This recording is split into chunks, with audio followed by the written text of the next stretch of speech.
Okay, so here's my kind of coming out thing, I guess if you call it. I've only come out to my friends and my mum and myself, obviously. God, this is so cheesy. I'm not used to being serious. I'm a bit like Rose Dix. Okay, so I kind of wrote stuff up. Right. So firstly, it took me a lot to come out to myself. Like, coming from such a homophobic family and like being forced into religion from day one, basically, was really tough. Like, I used to actually be really homophobic myself. Like, I used to push my friend into the gay circle in school, like in the yard when we were in 3rd class, so what, we were about 9, 10, and I used to push him into it and basically call him gay and stuff, and actually got in trouble for it. Then like I used to call my friend on the bus so stupid, on the bus, a lesbian and stuff, because I don't know, I was like hiding myself basically, because I didn't know officially what I was, why I was feeling like this and stuff. And yeah, it was tough not having anyone to talk to, being so afraid. Like, I couldn't really talk to my parents about anything because they think I'm going to hell anyway. Yeah, so I came out to myself first, and then I started talking to a girl on Twitter, and I was like, oh, like, maybe this is like okay and stuff. I kind of accepted myself finally after a long time. Yeah, so I started talking to a girl on Twitter. I won't say her name because that's a bit weird, but yeah, we kind of had a thing. Like, I wasn't in love or anything, but I was like, oh, actually, like, this feels a lot more right than anything I've ever had with a guy, kind of thing.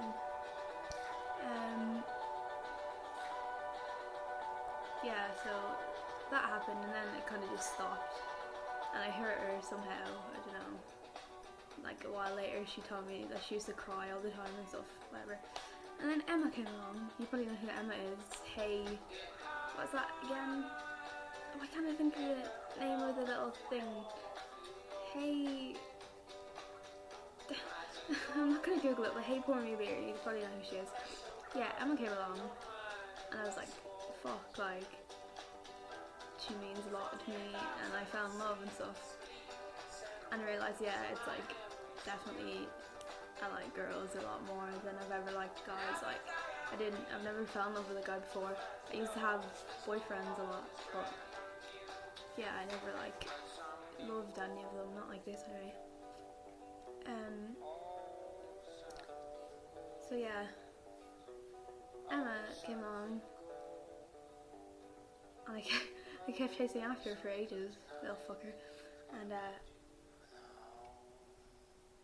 I'll wait until the next song comes on. I feel like shit. I'm in my pyjamas, like, and a sports bra, so that's what this is. It's just comfy, okay? Yeah, so Emma came along, everything happened with Emma. Definitely knew I was gay. Like, it basically made Emma realise she was gay, or helped Emma realise she was not gay, but like girls. So Emma happened, and then I was like, okay, well, I may as well start telling my friends then. Like, I can't exactly hide it. Like, they had talked to Emma on Skype and stuff before I told them who she was. They thought she was just a friend. And so yeah, I was like, okay, I may as well tell Lee. This was last summer. So I was like, okay, in my estate where I live, there's like a little field thing. So like, sat him down. I was like, yeah, so you know Emma? And he's like, yeah. I was like, yeah, she's like not just a friend. Like, he's like, oh, what? Like, is she a girlfriend? I was like, yeah, I guess. I'm like bisexual. This is what I thought I was bisexual back then. And so he's like, oh, that's cool. And he's like, oh, can I ask you if girls are hot now? So he was totally fine with it. And then, so I basically just started coming out to my friends and stuff as bisexual. And then afterwards I realised that I was gay, and they found out. They didn't really care. So then I blocked all of my school friends on Twitter, like S-Club 7. There's like 7 of us, and we're like the best friends ever. And they're the greatest people you'd ever meet. And So yeah, I blocked them on Twitter because I was really afraid. I blocked everyone from school on Twitter, and I like came out on Twitter because it was like honesty hour or something like that, and I had a big spiel thing written up, and then they were like, oh, well I didn't know this, but they were like, oh, why am I blocked from your Twitter? So they made their own accounts and followed me, and then came on and they found that, and then they found my Tumblr somehow. I don't know how that happened, my old Tumblr. And I feel really bad because they found all the porn and shit. And yeah, so they found out that, like, themselves they found out. I'm gonna read out, hold on. I got a text from Luke. I was like, oh, like, what's going on and stuff. Hold on.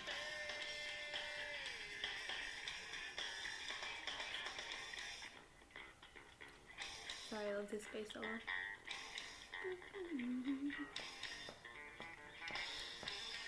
So like, okay, this is from my friend Luke, who's actually after this, a few months after this came out. Look, Sophie, the six of us, like my friends, have known you're bi for ages now, since you blocked us from Twitter and you're always dropping hints. You've absolutely no problem with it, why would we? It makes no difference. To be honest, we were waiting till you would tell us your own pace, because I know especially with Declan, who's Luke's brother, it's not easy, but fucking this girl, who none of us told, I'm gonna skip a bit. I hope you're not mad, and we're always there for you if you need us. And basically, I got a lot of texts and like started bawling when I was out. So yeah, they were totally cool with it. All my friends found it themselves, and they act no different. Still don't act any different. This is very shit coming out story. It's not really making any sense. It's a bit all over the place. So then I went in April. I went on a date thing. I don't know if you class that as a date. I don't know what it was. With Emer, who has Tumblr. And I met on Tumblr. See, Tumblr people are cool. Anyway, yeah, that helped me as well. Realise that, like, yeah, I could get used to this kind of thing, like with girls and stuff. Then I don't know what date actually.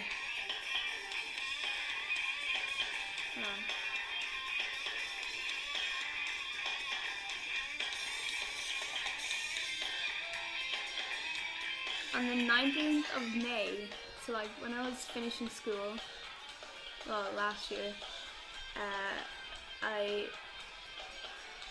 my mum was at home. It was on a Sunday, which is kind of ironic because it, like my parents, well my dad and my brother are at church.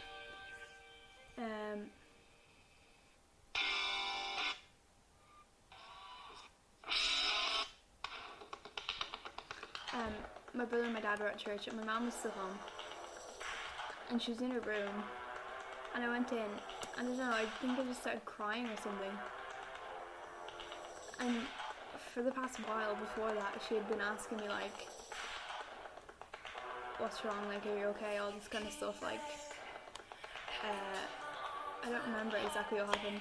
Anyway, we were in her room, and I was laying in her bed, and she's laying across from me, and she's like, Sophie, like, what's wrong, are you okay, and stuff. And she's like, oh, I still love you, like, no matter what you're gonna tell me and stuff. And I was like, oh shit, she definitely knows. I don't know, she found something on the laptop or something, I don't know. And so I was like, I was bawling my eyes out, and I just finally said it, like, I'm gay. And she's like, oh, I still love you, Sophie, like, giving me hugs, like, you're still my little girl, blah blah blah, all this crap. She's still pretty ashamed of me, to be quite honest. She acts cool. She acts okay with it. She acts like it's no big deal, but I know to her it is. And so yeah, a very confusingly short, nonsensical coming out story. Yeah, that's my life. My life is nonsensical and spontaneous and shit. So yeah, so my friends know, and they're cool. My mom knows, she's kind of cool. Everyone, it's basically becoming a lot more easier to tell people now because everyone's so accepting of it in this day and age. Like, I've been to Pride, I've been to March for Marriage yesterday, and everyone's so cool about it, and everyone's freely being who they want to be. Well, most of the time. Right. I hope whoever just watched this whole 10 minutes has a good day and always be true to who you are. And yeah, bye bye. Hi. Ciao.